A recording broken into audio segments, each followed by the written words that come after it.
말씀 마태복음 21장 1절에서 11절까지 교독하도록 하겠습니다. 마태복음 21장 1절에서 11절 말씀 신약성경 34페이지.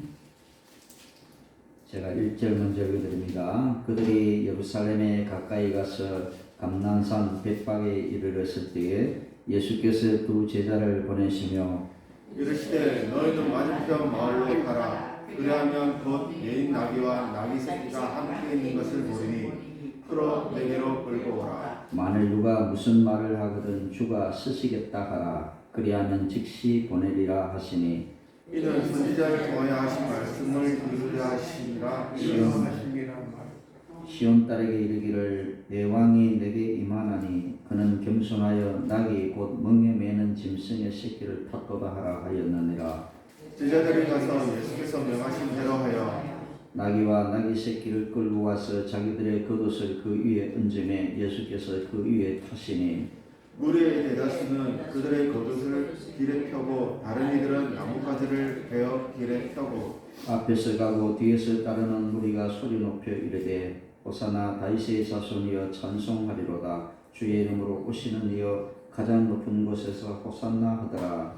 예수께서 예루살렘에 들어가시니 온 성이 소동하여 이르되 이는 누구냐 하고 함께 무리가 이르되 갈릴리 나사렛에서 나오는 선지자 예수라 하니라. 아멘. 오늘은 종려주일입니다. 겸손의 왕으로 오신 예수님이라는 제목으로 함께 말씀을 나누겠습니다.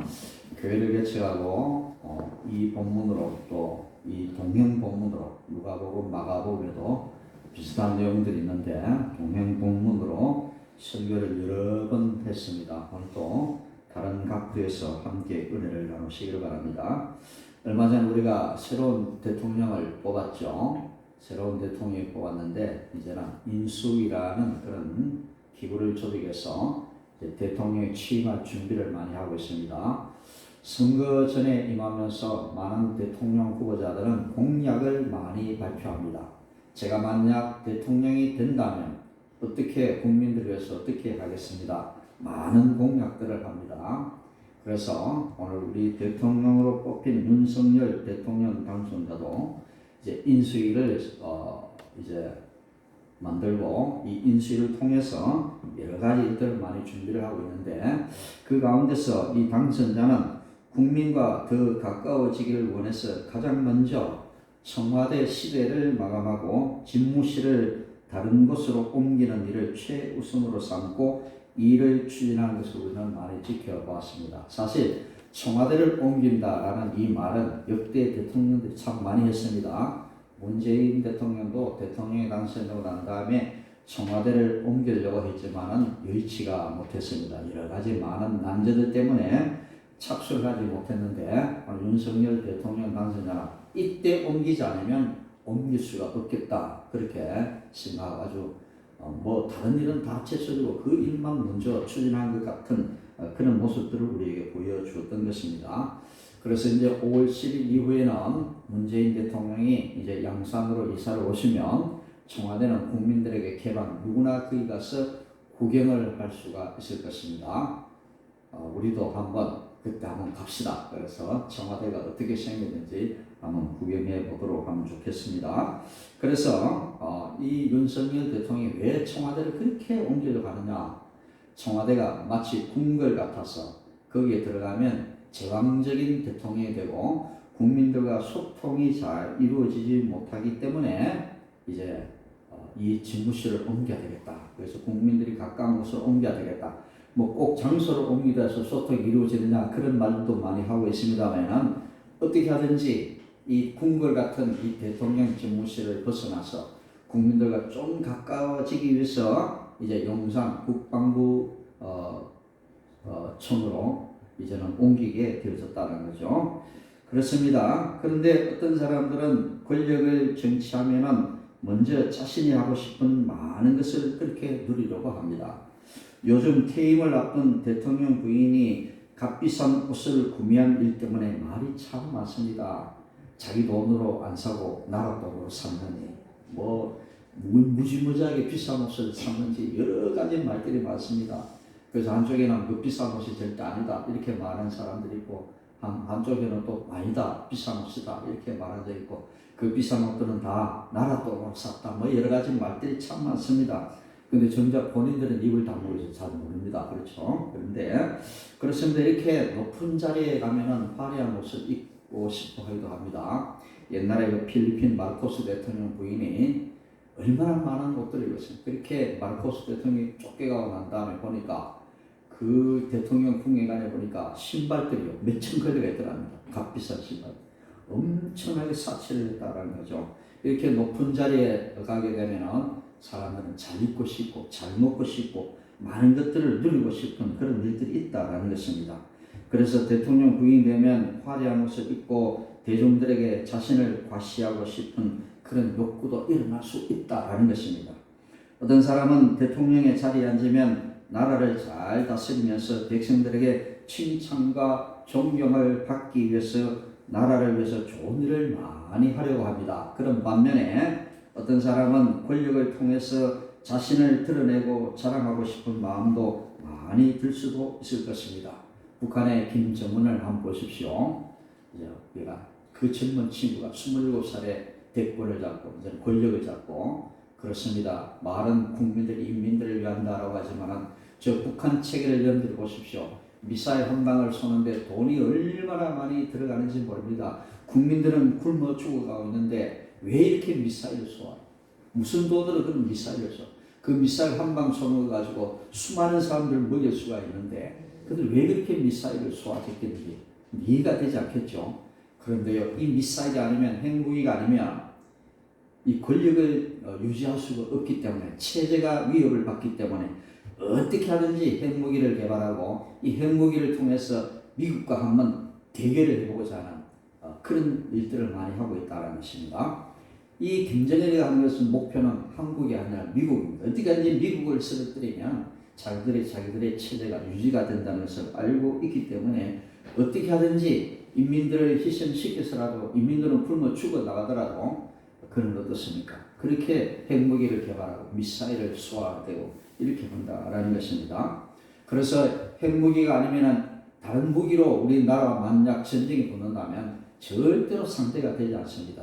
그들이 가지고 있는 전투기도 다 노후화되었고 이제는 탱크들도 옛날에 썼던 탱크들이고 1대1로 말본다면 절대로 이길 수 없는 전쟁인데 그런데 왜 그렇게 큰 소리를 치고 있습니까?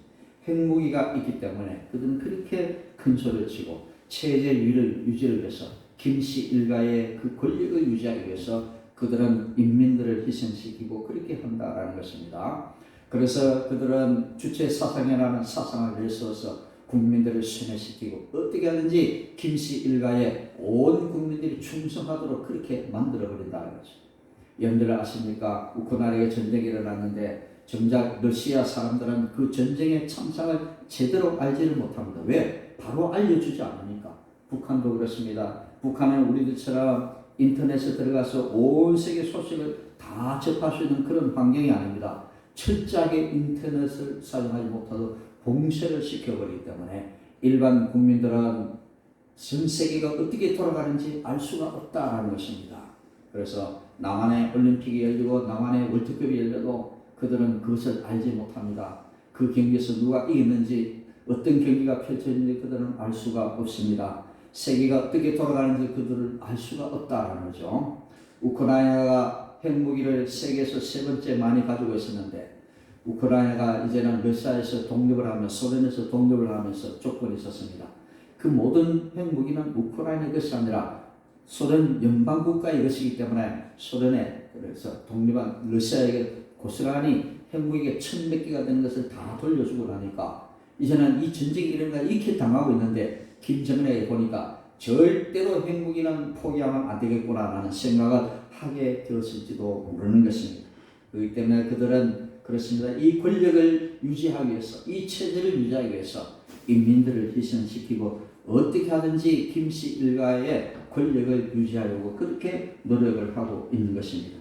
이렇게 자기 자신만을 자랑하고 자기 마음대로 행하는 왕을 우리는 훌륭한 왕, 훌륭한 군주, 훌륭한 대통령이라 그렇게 우리는 말할 수가 없을 것입니다. 그런 대통령이나 왕을 둔 백성들은 행복하지 못할 것입니다. 독재를 행하다가 감옥에 들어간 대통령이 얼마나 많습니까?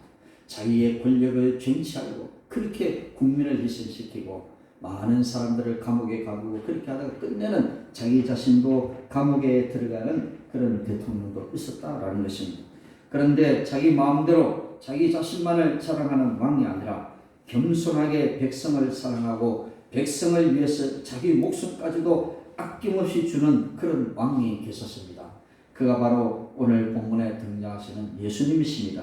예수님은 온 세상과 우리를 만드신 창조주이시지만 하나님께 반역하여 죽을 수밖에 없는 우리를 위해서 하나님이신 그분이 인간 손에 죽고 죄인들을 살리시는 놀라운 은혜와 사랑을 보여주셨습니다. 예수님의 본체는 바로 하나님이십니다. 하나님의 아들의 모습으로 이 땅에 오셨지만 그의 본체는 하나님이십니다. 예수님은 사람이면서 신성을 소유하신 분이십니다. 우리는 그분을 향하여 베드로처럼 주님은 하나님이시라고 그렇게 고백을 하는 것입니다. 주는 그리스도시요 살아계신 하나님의 아들입니다. 베드로가 그렇게 고백을 했는데 주는 그리스도시요 그 무엇입니까? 주님은 나의 주님이십니다. 나의 왕이십니다. 바로 주님은 하나님이십니다. 그렇게 고백을 하는 겁니다. 예수님은 하나님의 아들이십니다 라고 하는 것은 바로 그분이 바로 하나님이시다는 것을 우리에게 보여주시는 것입니다.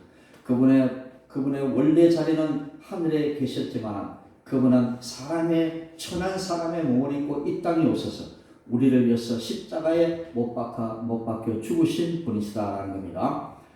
이 십자가는 나무로 된 사형틀인데 이 십자가는 로마 사람들 자기 국민들에게는 이 사형틀을 사용하지 않습니다. 중한 죄를 범하거나 아니면 외국인들에게 이방인들에게 이 사형틀을 사용하게 되어졌는데 예수님이 달리실 그때에도 예수님은 중앙에 섰고 좌우에 살인 강도들이 함께 십자가에 매달렸다라고 합니다. 이렇게 십자가에 매달려 놓으면 금방 죽는 것이 아니라 어떤 사람은 이제 수분이 다 빠지기까지 일주일 넘게 가만둡니다. 십자가를 가만히 둡니다. 그런데 이제는 제사장들이 조급증이 생겼습니다. 이제는 곧 다가올 6월절 안에는 6월절에는 이제 이렇게 사형을 시키면 안 되는데 그 6월절이 다가오기 전에 어떻게 하든지 십자가에 매달린 예수님이 죽었어야 되는데 그래서 이제는 유대인들이 빌라도에게 그렇게 요구를 합니다. 저 예수를 무릎을 꺾는다라고 해서 빨리 죽게 하기 위해서 그렇게 하는 겁니다. 그런데 로마 군인들이 가서 무릎을 꺾으려고 갔는데 보니까 예수님이 숨져 계셨습니다. 그래서 이제는 로마인들이 그 무릎을 꺾지 않고 그대로 예수님을 이제 시체를 내렸던 그 기록이 성경에 있는데요. 이렇게 예수님은 사람의 몸으로 이 땅에 오셔서 우리의 죄를 대신해서 우리가 져야 할 그 십자가를 대신 지시고 그를 믿는 모든 자들에게 구원의 은혜를 입혀주신 분이 바로 예수님이라는 사실입니다. 그래서 우리는 오늘 배울 성경 이야기는 우리를 위해서 십자가에 달려 돌아가시기 위해 자신을 자랑하거나 자기 마음대로 하지 않고 겸손하게 하나님의 말씀에 순종하며 나귀를 타고 예루살렘에 들어가신 겸손의 왕 예수님에게 관한 내용을 오늘 본문은 우리에게 가르쳐주고 있는 것입니다. 예수님은 30년 동안 가정에서 생활을 하시다가 30세 때쯤 되어서 이제 공생활을 시작하십니다. 그때쯤 되어서 부모의 그늘 밑에서 나오셔서 그때부터 전도를 하시기 시작하는데 예수님이 활동하신 기간은 겨우 3년밖에 안 됩니다. 성경에 기록된 모든 예수님의 행적은 3년 동안 일어났던 그런 행적들입니다. 그래서 짧은 기간 동안 그렇게 예수님은 다니시면서 복음을 전하셨지만 그 3년 동안에 전하신 그 복음은 실로 우리들에게 엄청난 변화를 이루어 주신다라는 것입니다. 이렇게 예수님께서는 많은 병자를 고치시고 배고픈 자들에게 양식을 주시고 하나님의 말씀을 가르치시고 하나님의 나라를 전파하셨습니다. 그래서 예수님은 전도하실 때에 부자들에게 가서 전도하시고 이런 게 나라의 지도자들에게 가서 전도하신 것이 아니라 가난한 사람들에게 병든 사람들에게 소외된 사람들에게 먼저 다가가셔서 그들에게 먼저 하나님의 나라를 전하시고 그들에게 먼저 하나님의 나라를 소개하셨던 것입니다. 그래서 병자들을 고치시고 가난한 자들을 먹이시고 그렇게 예수님은 그들에게 복음을 전하셨던 것입니다. 이제 예수님이 사역을 시작하신 지 3년의 세월이 지났습니다. 이제 이스라엘 백성들의 제일 큰 명절인 유월절이 다가오게 되어졌는데요. 예수님은 이제 예루살렘에 들어가고자 그렇게 마음을 먹었었습니다. 예수님이 예루살렘에 들어가면 예루살렘에는 예수님을 잡아 죽이고자 하는 많은 사람들이 기다리고 있습니다. 이 예루살렘에는 이제 유대 사회의 중심적인 사람들, 바리새인들과 서기관들, 또 제사장들, 바리새인들 이런 사람들이 예수님을 기다리고 있는 것입니다. 그래서 이런 사람들 다 이스라엘의 지도자들이었는데 이 지도자들은 어떻게 하든지 예수님을 잡아 죽이려고 그렇게 이제는 심려를 기르고 있었던 거죠. 이렇게 예수님이 복음을 전하실 때 많은 백성들이 따랐다고 성경은 말씀하고 있습니다. 예수님이 복음을 전할 때 수많은 사람들이 따랐는데 그 모습을 본 바리새인들과 서기관들, 제사장들은 그 모습을 보고 자기들의 자리가 위태로워졌습니다. 어떻게 하든지 자기들의 자리를 유지하고자 어떻게 하든지 그들은 예수님을 잡아 죽이려고 했던 것입니다. 그렇지만은 예수님은 이제는 성경의 예언대로 예루살렘에 들어가고자 하셨습니다. 그래서 제자들에게 이렇게 말씀하십니다. 2절에 너희는 맞은편 마을로 가라. 그리하면 곧 매인 나귀와 나귀 새끼가 함께 있는 것을 보리니 풀어 내게로 끌고 오라. 만일 누가 무슨 말을 하거든 주가 쓰시겠다 하라. 그리하면 즉시 보내리라 하시니 예루살렘에 들어가시기 전에 제자를 시켜서 건너편 마을에 가서 가면은 나귀 새끼가 하나 있을 것인데 그 새끼를 끌고 오라. 그래서 누가 무슨 말을 하면은 주가 쓰시겠다 하라. 그러면은 줄 것이다. 그렇게 말씀을 하셨습니다. 예수님의 말씀에 제자들은 황당했지만 그들은 예수님의 말씀에 순종해서 감난산 벳박의 맞은편 마을로 갔습니다. 이쪽에 예루살렘이 성이 있으면 그 건너편에 보면 감난산이라는 산이 있습니다. 저도 예루살렘에 가서 그 산에 가봤는데요. 이 감난산에 지금도 감람나무가 많이 있습니다. 500년이나 된 그런 나무들이 지금도 살아 있습니다. 그 감람산에서 예수님은 예루살렘의 성전에 들어가시기 위해서 그렇게 머물고 계셨던 것입니다. 그래서 제자들은 예수님의 말씀대로 감난산 벳박의 맞은편 마을로 가니까 정말 나귀와 나귀 새끼가 묶여 있었습니다. 제자들은 나귀들 아무 말 없이 데려오는 것이 조금 두렵기도 했지만 예수님의 말씀에 순종해서 나귀들에게 묶인 줄을 풀려고 했습니다. 다른 성경에는 그렇게 왜 풀어가느냐 말하는 사람이 없는데 누가복음에 보면은 나귀 주인이 이제는 제자들에게 말을 하는 장면이 나옵니다. 이제 누가복음 19장 33절에는 나귀 새끼를 풀 때에 그 임자들이 이르되 어찌하여 나귀 새끼를 푸느냐 그렇게 이야기한 것이 나옵니다. 아무도 알지 못하는 사람이 낯선 사람이 와서 나귀 새끼를 푸니까 나귀 도둑 같습니다. 그렇죠? 우리 어릴 때도요 집안에 소 한 마리 잃어버리면 엄청난 재산의 손해를 보죠. 그래서 종종 이제 밤에 조용히 소를 도둑질을 하는 사람들이 제법 많았다라는 거죠. 소를 잃어버리면 난리가 납니다. 그래서 저도 어릴 때 소머리 갔다가 전에도 한번 말씀드렸는데요. 비가 엄청 내리는 그런 밤이었는데 소를 먹이고 오다가 그만 소를 잃어버려가지고 소 맨 끝에 동네 아이들이 줄을 서서 내려오는데 맨 끝에 엉엉 울면서 내려옵니다. 이 소를 갖다가 잃어버렸으니 집에 가면 나는 죽은 목숨과 다름없습니다. 저희 아버님이 얼마나 이렇게 불같은 성격을 가지신 분인데 소를 잊어버리고 오다니 그래서 뭐 나를 얻어가니까 어쩔 수 없이 아이들이 따라가는데 맨 뒤에 울면서 그렇게 집에 갔습니다. 그날 밤에 이제는 비가 내리기 시작했습니다. 가슴은 이루 말할 수 없습니다. 이 마음이 막 두려운 마음이 어쩔 수. 그래서 온 식구들이 다 나가가지고 산에 비를 맞으면서 소를 찾고 있는데 결국에는 소를 찾지 못. 그날 밤 잠을 잘 수가 없었습니다. 소를 잊어버리니까 이 재산을 잊어버리니까 이제는 재산 1호가 될 수 있는 이 소를 잊어버리니까 난리가 났습니다. 그런데요 아침이 되니까 어떤 집에서 연락이 왔습니다. 자기 집에 소가 왔을 거라. 그 소가 남의 집에 들어가 그 외양간에 같이 들어가 그 하룻밤 거기서 잤다 연락을 소를 데리고 왔죠. 그렇습니다. 만약에 그때 소를 잊어버리다 두고 저는 우리 아버님에게 얼마나 정말로 그렇게 핍박을 많이 당했을까 그런 생각을 해봅니다. 오늘 이 나귀 새끼가 나귀지만 이 나귀 새끼 다른 성경은 나귀 여기로 나귀 새끼와 또 나귀 어머니를 같이 데려오는데 어떤 성경에는 나귀 새끼만 데려왔다라고 하는데 어떻게 하든지 나귀 새끼가 왔든지 두 마리가 왔든지 어떻게 하든지 예수님은 큰 어미 새끼 등에 타지 않고 나귀 새끼 등에 타셨다라는 것입니다. 이렇게 낯선 사람들이 와서 나귀 새끼를 풀어가려고 하니까 주인이 말합니다. 왜 나귀 새끼를 끌고 가냐? 도둑이냐? 이런 식으로 말을 합니다. 그때 이제 제자들이 말을 합니다. 누가복음 19장 34절도 그렇게 말합니다. 주께서 쓰시겠다. 딱 이 말밖에 하지 않습니다. 주께서 쓰시겠다. 여기 주는 누구를 말합니까? 예수님을 말해요. 예수님이 쓰시겠다. 그렇게 말합니다. 이 성경에는 간단하게 대답하는 것이 나오지만 여기에는 여러 가지 일들이 있지 않겠습니까? 이거 나귀 주인이신가요? 죄송합니다. 제가 말없이 끌고 가서 죄송합니다. 그런데요, 예수님이 우리 선생님이신데 예수님이 끌고 오라 해서 그렇게 우리는 예수님의 말씀대로 순종해서 그냥 끌고 가겠습니다. 죄송합니다. 그런데 이 나귀를 주실 수 있겠습니까? 그때서 그렇게 물었을 것이 아니겠습니까?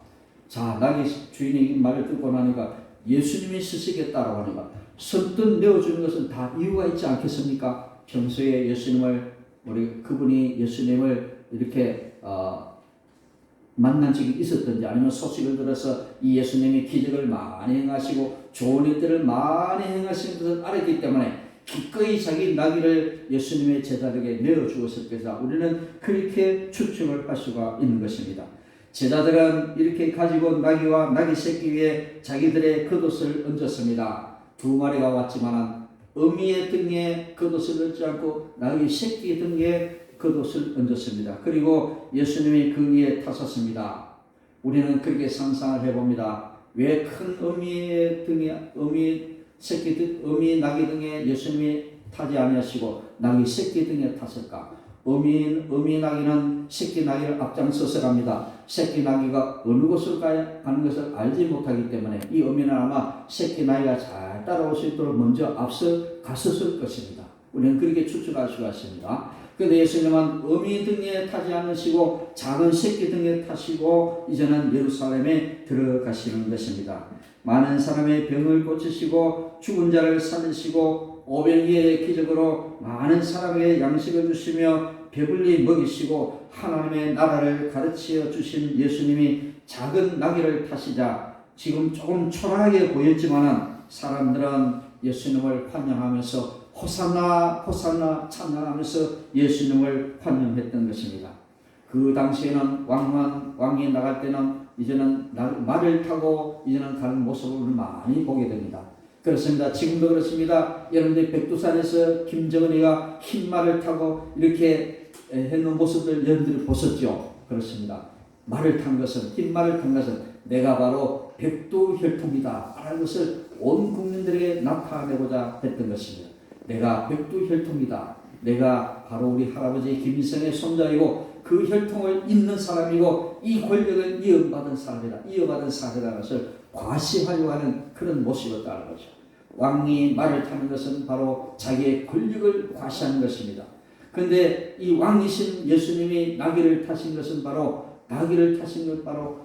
왕이 말을 탄 것과 마찬가지다라는 것은 근데 조금 초라해 보입니다. 큰 말을 타지 않으시고 나귀, 그것도 나귀 새끼, 아주 작은 말, 이 작은 말을 타고 들어가시는데 어떻게 하든지 예수님은 그런 형식은 갖추었다라는 것입니다.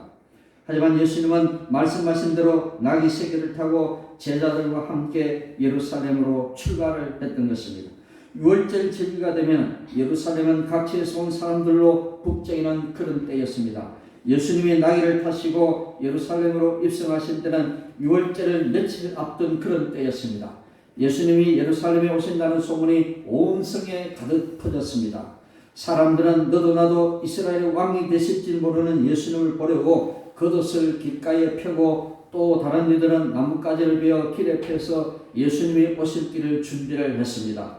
그리고 예수님이 예루살렘 성에 들어오시자 많은 사람들은 환호를 하면서 예수님을 환영하기 시작했습니다. 9절에 보니까 앞에서 가고 뒤에서 따르는 무리가 소리 높여 이르되 호산나 다윗의 자손이여 찬송하리로다. 주의 이름으로 오시는 이여 가장 높은 곳에서 호산나 받아라 라고 소리를 치면서 예수님이 예루살렘 성에 들어오시는 것을 환영을 했던 것입니다.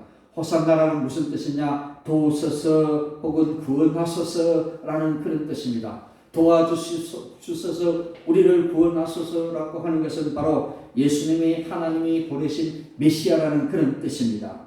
그러나 정작 호산나를 외치는 무리들은 예수님을 통해서 이루실 하나님의 구원 계획을 그들은 알지 못했던 것입니다. 로마의 압제로부터가 아닌 죄와 사탄의 권세로부터 해방시키실 메시아를 알기에는 하나님의 구원 방식이 그들에게는 너무나 심오했기 때문인 것입니다. 멋진 말을 타고 많은 군사들을 거느리고 그렇게 당당하게 들어와야 될 그런 왕의 행렬이 너무나 초라했던 것이죠. 이 메시아 이 왕이 와서 로마를 무찌르고 이 이스라엘 나라를 로마로부터 해방시켜 주실 것이다. 그런 마음으로 많은 사람들을 그렇게 환호를 했을 것입니다. 비록 작은 나귀를 타고 오셨지만 이 왕이 로마의 압제로부터 정치적으로 우리 민족들을 로마의 압제로부터 구원해 주실 메시아다. 그들은 그렇게 기대하고 예수님을 환영했을 것입니다. 그런데 그들이 생각한 하나님의 나라는 이야기는 너무나 그들의 지식이 부족했던 것입니다. 하나님 예수님은 그동안 그토록 많이 말씀하셨지만 그들은 그 예수님의 말씀을 깨닫지 못했던 것입니다. 그들은 비록 호산나 하면서 예수님을 환영했지만 그들은 예수님에 대해서 잘 몰랐던 것입니다. 사람들이 예수님에 관해 묻자 사람들은 예수님을 단지 뭐라고 말씀하나 오늘 마지막 절에 보니까 무리가 이르되 갈릴리 나사렛에서 나온 선지자 예수라 하니라. 이 예수님은 단지 나사렛에서 나온 선지자 예수다. 그렇게 대답을 했던 것입니다. 온 세상을 만드신 하나님, 그 하나님의 아들 예수님, 즉 하나님이신 예수님은 우리의 왕이십니다. 그 왕이신 예수님이 왜 크고 멋진 말을 타지 않고 작은 나귀 새끼를 타고 초라하게 예루살렘 성으로 들어오셨을까요? 그 이유는 바로 하나님의 말씀을 이루기 위한 겸손과 순종 때문이었던 것입니다. 스가랴서 9장 9절의 말씀을 함께 보겠습니다. 스가랴서 9장 9절 시온에 따라 크게 기뻐할지어다 예루살렘에 따라 즐거이 부를지어다 보라 내 왕이 내게 임하시나니 그는 공의로우시며 구원을 베푸시며 겸손하셔서 나귀를 타시나니 나귀의 작은 것 곧 나귀 새끼니라. 수백 년 전에 있었던 선지자의 예언대로 이 예수님은 바로 나귀 새끼를 타고 예루살렘으로 이렇게 들어갔었던 것입니다. 그 예언을 성취하시기 위해서 예수님은 나귀 새끼를 타고 예루살렘에 입성을 하셨던 것입니다. 세상 관점으로 보면 만왕의 왕이신 예수님께 그렇게 훌륭한 말이 필요했을 것입니다. 많은 군대들을 거느리고 그렇게 당당히 예루살렘 성으로 들어갔었을 것입니다. 이런 모습은 유대인들이 기대한 메시아의 모습과는 너무나 달랐던 것입니다. 그러나 예수님은 고난당하시는 겸손한 종으로서 하나님의 뜻을 이루어 가시는 분이신 것입니다. 우리를 죄에서 구원하시려고 자신의 모습을 낮추시면서까지 하나님의 말씀에 순종하신 것입니다. 그렇습니다. 독재사회에서는 대통령이나 왕들은 국민들을 압제하면서 어떻게 하든지 자기 권력을 유지하기 위해서 그렇게 노력을 하지만 그러나 민주주의 사회에서는 나라의 지도자는 어떻게 하든지 국민의 종으로서 국민을 섬기는 사람으로서 자기의 모든 것들을 다 내려놓고 겸손하게 국민을 위해서 봉사하는 지도자가 참된 봉사자인 것입니다. 그러므로 우리가 대통령을 세우는데 이 대통령은 권력을 쟁취하는 대통령이 아니라 국민을 섬기고 낮은 자세로 국민께 봉사하는 것이 진정한 지도자라는 것입니다. 그런데 독재사에서는 그렇지 못한 것입니다. 러시아도 독재사입니다. 이렇게 우크라이나 전쟁을 일으킨 러시아를 제재하여 유엔에서 이렇게 러시아 제재안을 가결하는데 세계에서 5나라가 거기에 반대를 했습니다. 그 중에 한 나라가 북한입니다. 이 5나라가 다 보니까 공통점이 뭐냐? 전부 다 독재 국가였습니다. 어떤 나라는 27년 동안 독재하고 북한은 몇 년 동안은 70년 넘게 75년, 80년이 다 독재를 지금도 하고 있다는 세계에서 제일 오래된 국가입니다. 독재 국가입니다. 이렇게 다섯 나라, 독재 국가 다섯 나라가 독재 국가인 러시아를 지지했던 거죠. 그렇습니다. 그 나라에서는 이 전쟁이 어떻게 일어났는지도 모릅니다. 심지어 전쟁에 끌려왔던 사람들조차도 내가 왜 여기 왔는지 몰랐다는 거죠. 그래서 막 문 앞에서 사람들이 죽어가니까 눈이 휘고 내가 여기 왜 왔나? 훈련한다고 왔는데 보니까 막 전쟁을 하는 거예요. 훈련한다고 왔는데. 근데 이렇게 잘 알려주지 않습니다. 독재사에서는 어떻게 하느니 이제는 권력과 이제는 체제를 유지하기 위해서 국민들을 희생시키고 많은 희생을 하더라도 권력을 먼저 앞세우고 권력을 유지하기 위해서 혈안이 되어 있는 그런 모습들을 우리는 보게 되는 것입니다. 그런데 오늘 예수님의 모습은 그런 세상의 군왕이 아니라 겸손하시고 낮은 자세로 우리의 구원을 위해서 십자가도 기꺼이 지시는 그런 주님으로 이 땅에 오셨다라는 것입니다. 오늘 우리는 이 본문 말씀을 통해서 우리가 두 가지의 교훈을 얻고자 합니다. 첫째로 예수님은 겸손의 왕으로 오신 예수님의 겸손과 순종을 우리는 본받아야 할 것입니다. 예수님은 온 세상을 만드신 하나님이시고 왕이시기 때문에 권력과 힘을 상징하는 크고 화려한 말을 타고 예루살렘에 들어가실 수가 있었을 것입니다. 큰 말을 타고 흰 말을 타고 당당하게 군사들을 거느리고 풍악을 울리면서 당당하게 들어갈 수도 있었을 것인데 하지만 예수님은 구약 성경에 예언된 말씀을 이루시려고 겸손함과 평화를 상징하는 작고 낮은 나귀를 타고 예루살렘에 들어갔었습니다. 겸손이라는 단어가 나 자신을 드러내지 않고 하나님의 말씀에 순종하며 하나님만 자랑한다는 그런 뜻을 가지고 있는데 그것처럼 우리도 때로는 하나님의 말씀이 우리 모두가 다 이해되지 않아도 하나님의 말씀에 순종하는 저와 여러분들 되시기를 주님의 이름으로 축원드립니다. 상인과 함께 오랜 사막을 다닌 낙타들은 아침마다 떠날 채비를 하는 주인 앞에 나와서 무릎을 꿇고 짐을 실어주기를 기다리는 그런 습성들이 있습니다. 이 낙타는 키가 굉장히 큽니다. 저도 이집트에 가서 낙타를 탄 적이 있는데요. 이게 낙타를 한번 타면 이제는 몇 달러 줘야 낙타를 탈 수가 있습니다. 우리 돈 한 2,000원 정도 주면 낙타를 한번 탈 수가 있습니다.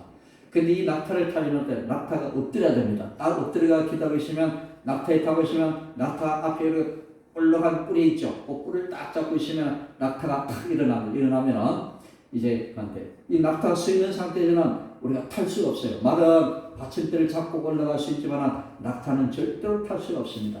이 낙타는 그런 습성이 있다라고 합니다. 주인이 아침마다 짐을 싣기 위해서 이제는 짐을 실어주기 위해서 기다리면서 이제는 주인 앞에 엎드려 있다라는 것입니다. 날씨 등의 이유로 때로는 한 달이 넘게 사막을 건너야 하기 때문에 이는 욕심을 부리다가 낙타가 지치거나 병이 나면 오히려 손해를 보기 때문에 주인들은 낙타의 등에 짐을 싣지만 무겁게는 짐을 지지 않는다라는 거예요. 사막을 오랫동안 지고 가기 때문에 짐을 너무 많이 실으면 낙타가 지쳐서 죽을 수도 있기 때문에 적당한 짐을 실어준다는 거예요. 이 낙타는 그것을 알기 때문에 주인을 믿고 그렇게 아침마다 엎드려서 주인이 자기 등에 짐을 실어주기를 위해서 그렇게 기다리는 것입니다. 그래서 주인은 낙타가 지치거나 병이 나면 오히려 자기에게 손해가 되기 때문에 이 사실을 잘 아는 낙타는 상인이 실어주는 짐을 마다하지 않고 오히려 아침마다 상인 앞에 무릎을 꿇습니다. 그리고 낙타의 수고를 아는 상인은 해가 지면 낙타의 짐을 내려주고 풍족한 음식과 좋은 잠자리를 마련해 주는 것입니다. 비록 낙타는 종이고 상인은 주인이지만 낙타는 상인을 믿고 상인은 낙타를 위하기 때문에 목표한 곳에 도착하기까지 서로를 아끼고 신뢰하는 마음은 더욱 커가는 겁니다. 오늘 우리도 낙타의 모습을 본받아야 할 것입니다.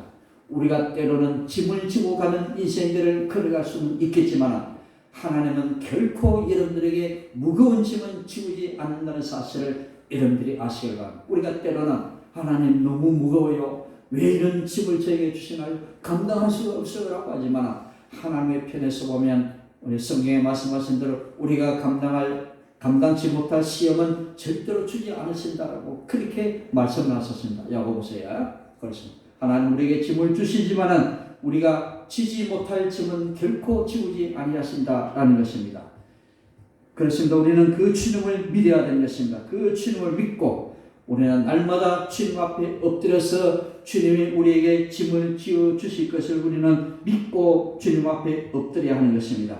주님이 주신 말씀과 명령을 지키며 천국으로 떠나는 그날까지 우리는 그 주님을 더욱 알아가면서 늘 주님 앞에 은혜를 달라고 구하는 여러분들 되시길 바랍니다. 둘째로 오늘 말씀을 통하여 우리는 무엇을 배워야 하느냐? 나를 위해서 죽기까지 겸손하신 예수님께 감사하는 삶을 살아가야 할 것입니다. 이번 주간은 고난주간입니다. 고난주간은 예수님께서 우리를 대신해서 받으신 고난과 십자가의 죽음, 그 은혜와 사랑을 기억하는 그런 주간입니다. 많은 교회들은 이 기간 동안 새벽 기도를 하면서 하나님 앞에 나와서 특별히 기도하는 그런 주간입니다.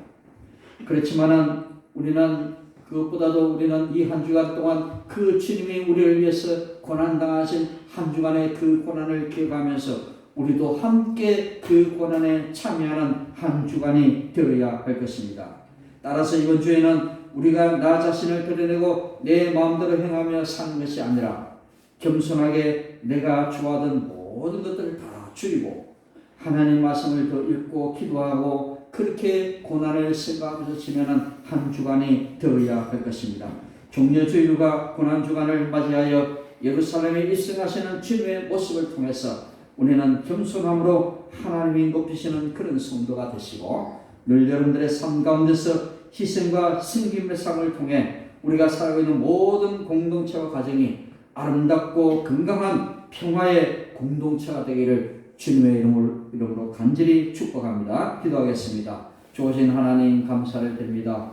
오늘도 말씀을 통하여 저들에게 은혜를 베풀어 주시고 오늘도 이 말씀을 통하여 저들이 깨달음의 은혜를 잊게 된 것을 진심으로 감사를 드립니다. 쉼을 따라 저희들도 또한 겸손의 삶을 살게 하여 주시고 우리를 위하여 고난을 당하신 그 고난의 삶을 본받아 이번 한 주간도 겸손히 주님 앞에 엎드려 그 고난에 함께 동참하는 귀한 한 주간 될 수 있도록 인도해 주시옵소서. 온 것 감사드리며 예수님 이름으로 간절히 기도드립나이다. 아멘.